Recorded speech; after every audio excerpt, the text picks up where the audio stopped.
Guys, welcome to be banker. स्वागत है आपका आज की क्लास मैच के वीडियो में। मैं हूं प्रीति मैम और आज मैं लेकर के आ गई हूं आपके लिए एक और नई जबरदस्त वाली क्लास। क्या होने वाली है आज की क्लास, चलिए जल्दी से जान लेते हैं। तो आज पढ़ने वाले हैं बेसिक्स इंग्लिश। जी हाँ, बेसिक्स इंग्लिश के सीरीज में हम लोग आज क्या पढ़ेंगे, चलिए मैं आगे बताऊंगी। इसके पहले अगर आप चैनल पर नए हैं, पहली बार इस क्लास को देख रहे हैं, तो जल्दी से कर लीजिए चैनल को सब्सक्राइब करते वक्त बेल आइकॉन को दबाना बिल्कुल मत भूलिएगा, ताकि जब भी हमारी कोई नई क्लास आए सबसे पहले आपको पता लग जाए। आप सीधे सीधे हमसे जुड़ सकते हैं इस व्हाट्सएप नंबर के जरिए हमारी बुक्स, हमारी ई बुक्स, हमारी पेड कोर्सेज के बारे में जानने के लिए। साथ ही साथ ये वाली क्लास और उसके जैसी ढेरों क्लास डायरेक्टली अपने मोबाइल तक पाने के लिए आप कर सकते हैं हमें किसी भी सोशल मीडिया साइट्स पर फॉलो। तो चलिए शुरू करते हैं आज की क्लास।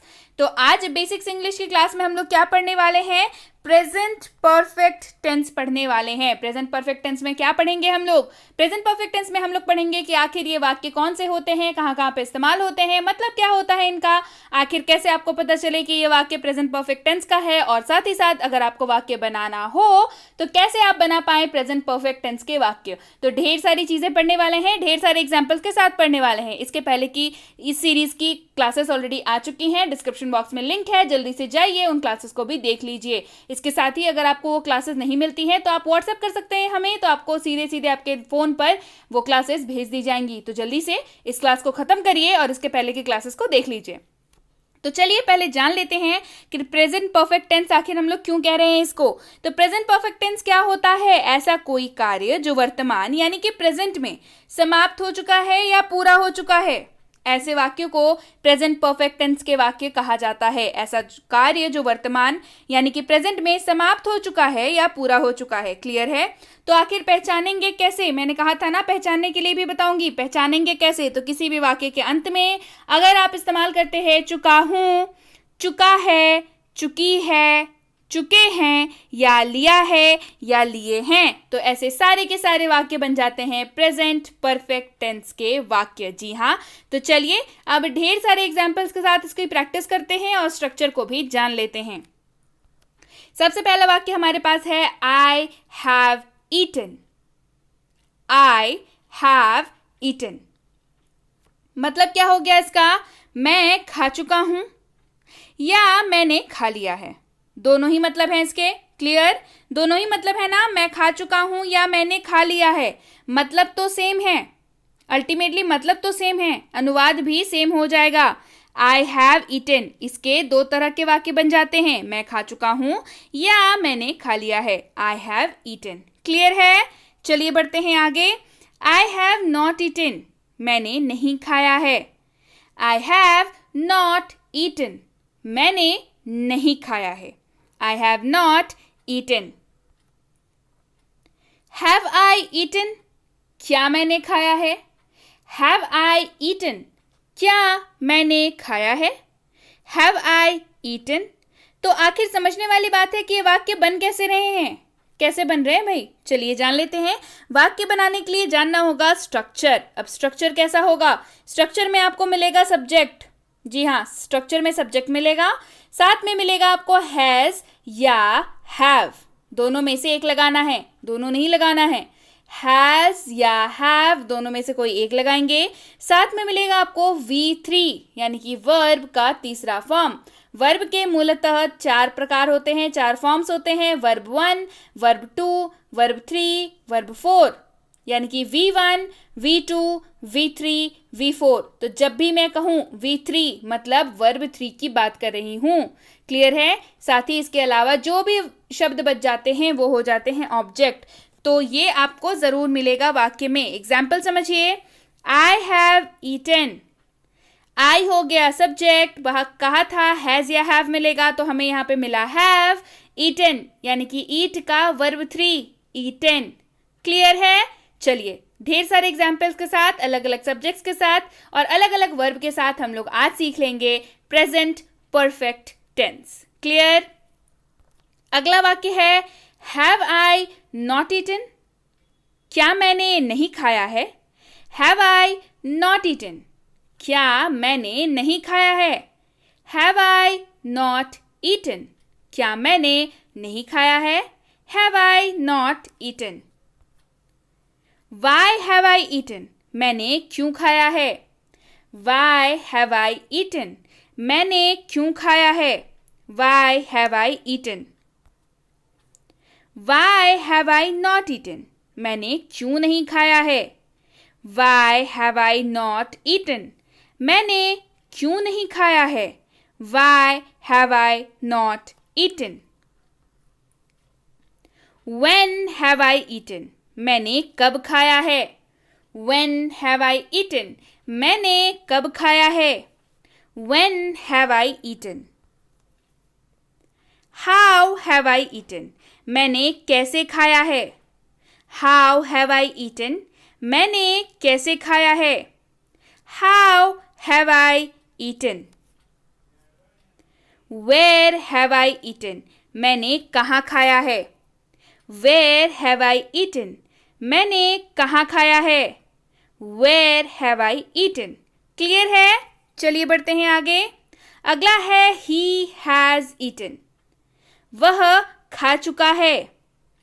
He has eaten, वह खा चुका है या उसने खा लिया है।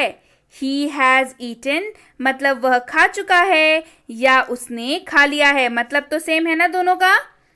क्लियर है? मतलब दोनों का सेम है। He has eaten मतलब वह खा चुका है या उसने खा लिया है। मतलब दोनों का सेम है, अनुवाद सेम रहेगा। चलिए बढ़ते हैं आगे। He has not eaten, उसने नहीं खाया है। He has not eaten, उसने नहीं खाया है। He has not eaten. Has he eaten? क्या उसने खाया है? Has he eaten? क्या उसने खाया है? Has he eaten? Has he not eaten? क्या उसने नहीं खाया है? Has he not eaten? क्या उसने नहीं खाया है? Has he not eaten? Why has he eaten? उसने क्यों खाया है? Why has he eaten? उसने क्यों खाया है? Why has he eaten? Why has he not eaten? उसने क्यों नहीं खाया है? Why has he not eaten? उसने क्यों नहीं खाया है? Why has he not eaten? When has he eaten? उसने कब खाया है? When has he eaten? उसने कब खाया है? When has he eaten? How has he eaten? उसने कैसे खाया है? How has he eaten? उसने कैसे खाया है? How has he eaten? अगला है she has studied. उसने पढ़ाई कर ली है या वह पढ़ाई कर चुकी है। She has studied. उसने पढ़ाई कर ली है या वह पढ़ाई कर चुकी है। She has studied. She has not studied. उसने पढ़ाई नहीं की है। She has not studied. उसने पढ़ाई नहीं की है। She has not studied. Has she studied? क्या उसने पढ़ाई कर ली है? Has she studied? क्या उसने पढ़ाई कर ली है? Has she studied? Has she not studied? क्या उसने पढ़ाई नहीं की है? Has she not studied? क्या उसने पढ़ाई नहीं की है? Has she not studied? Why has she studied? उसने पढ़ाई क्यों की है? Why has she studied? उसने पढ़ाई क्यों की है? Why has she studied? Why has she not studied? उसने पढ़ाई क्यों नहीं की है? Why has she not studied? उसने पढ़ाई क्यों नहीं की है? Why has she not studied? When has she studied? उसने पढ़ाई कब की है? When has she studied? उसने पढ़ाई कब की है? When has she studied? Clear है? चलिए बढ़े आगे। How has she studied? उसने पढ़ाई कैसे की है? How has she studied? उसने पढ़ाई कैसे की है? How has she studied? Where has she studied? उसने पढ़ाई कहाँ की है? Where has she studied? उसने पढ़ाई कहाँ की है? Where has she studied? अगला है You have written. आप लिख चुके हैं या आपने लिख लिया है? आप लिख चुके हैं या आपने लिख लिया है, मतलब सेम है, अनुवाद हो जाएगा You have written. You have not written. आपने नहीं लिखा है. आपने नहीं लिखा है. You have not written. Have you written? क्या आपने लिखा है? Have you written? क्या आपने लिखा है? Have you written? Have you not written? क्या आपने नहीं लिखा है? Have you not written? क्या आपने नहीं लिखा है? Have you not written? Why have you written? आपने क्यों लिखा है? Why have you written? आपने क्यों लिखा है? Why have you written? Why have you not written? आपने क्यों नहीं लिखा है? Why have you not written? आपने क्यों नहीं लिखा है? Why have you not written? Have you written? When have you written? आपने कब लिखा है? When have you written? आपने कब लिखा है? When have you written? How have you written? आपने कैसे लिखा है? How have you written? आपने कैसे लिखा है? How have you written? आपने कैसे लिखा है? अगला है We have played.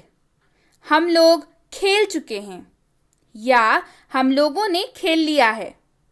We have played. हम लोग खेल चुके हैं या हम लोगों ने खेल लिया है. We have not played. हम लोगों ने नहीं खेला है. We have not played. हम लोगों ने नहीं खेला है. We have not played. Have we played? क्या हम लोग खेल चुके हैं? Have we played? क्या हम लोग खेल चुके हैं? Have we played? Have we not played? क्या हम लोग नहीं खेल चुके हैं? Have we not played? क्या हम लोग नहीं खेल चुके हैं? Have we not played? Why have we played? हम लोग क्यों खेल चुके हैं? Why have we played? हम लोग क्यों खेल चुके हैं? Why have we played? When have we played? हम लोग कब खेल चुके हैं? When have we played? हम लोग कब खेल चुके हैं? When have we played? Where have we played? हम लोग कहाँ खेल चुके हैं? Where have we played? हम लोग कहाँ खेल चुके हैं? Where have we played? अगला है They have walked. वे लोग टहल चुके हैं. They have walked. वे लोग टहल चुके हैं. They have not walked. वे लोग नहीं टहल चुके हैं. They have not walked. वे लोग नहीं टहल चुके हैं. Have they walked? क्या वे लोग टहल चुके हैं? Have they walked? क्या वे लोग टहल चुके हैं? Have they walked? Have they not walked? क्या वे लोग नहीं टहल चुके हैं? Have they not walked? क्या वे लोग नहीं टहल चुके हैं? Why have they walked? वे लोग क्यों टहल चुके हैं? Why have they walked? वे लोग क्यों टहल चुके हैं?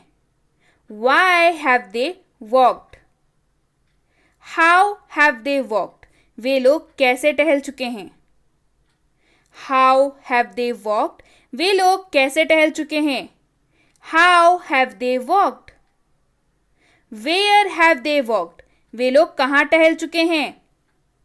Where have they walked? वे लोग कहाँ टहल चुके हैं?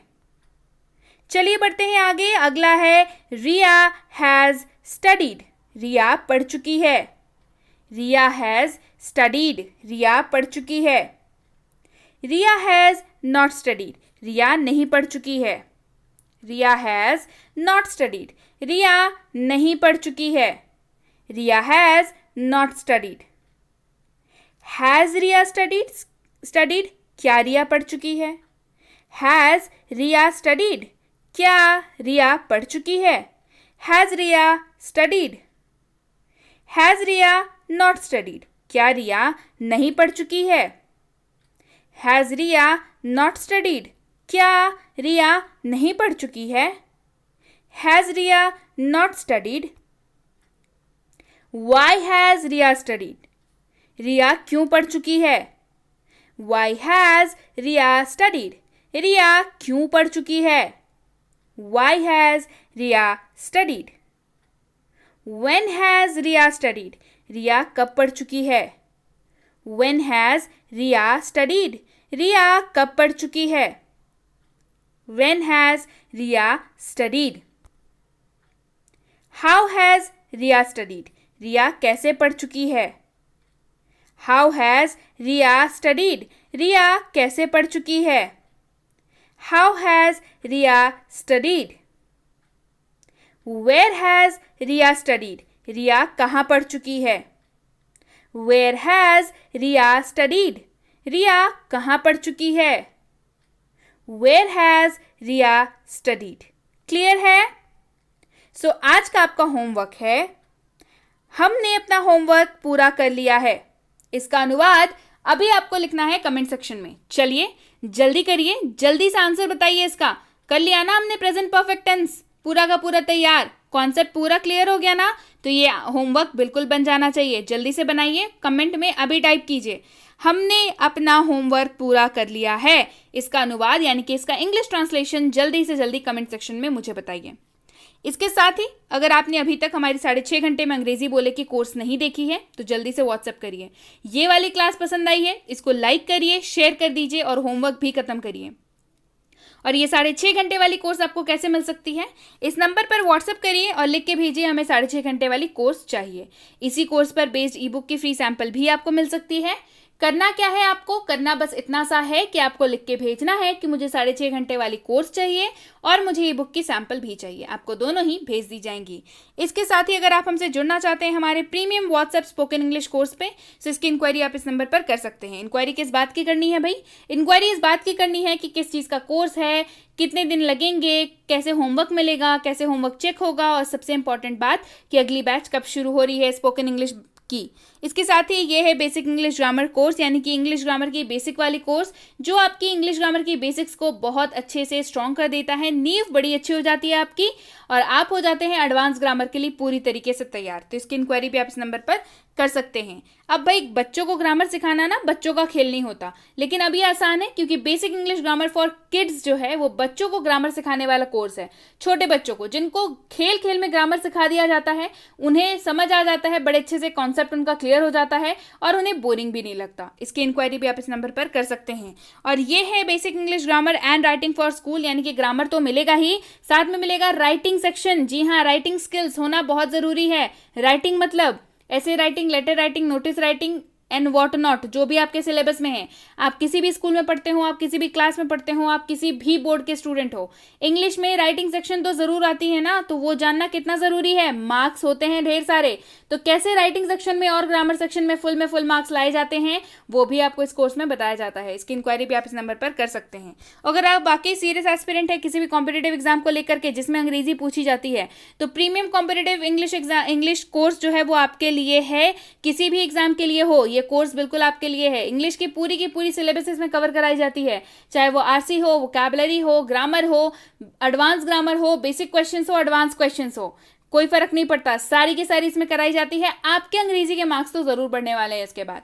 तो इसकी इंक्वायरी भी आप इस नंबर पर कर सकते हैं। इंक्वायरी करते वक्त ध्यान रखें कोर्स का नाम लिख करके इंक्वायरी भेजें, ताकि हमारे प्रतिनिधि आप तक सही समय पर सही जानकारी पहुंचा पाए। जानकारी मिलने में लगभग 12 से 48 घंटों का वक्त लग जाता है, तो कृपया आप प्रतीक्षा करें। अगर आपने मैसेज कर दिया है तो निश्चिंत हो जाएं, आप तक हमारे प्रतिनिधि खुद संपर्क कर लेंगे। यानी कि अगर आपने मैसेज कर दिया है तो बिल्कुल निश्चिंत हो जाइए, आपको रिप्लाई जरूर मिलेगा। So yes guys, that's it for today. Thank you so much for watching Be with Be Banker, empowering lives through knowledge. Thank you so much for watching. Stay tuned to Be Banker.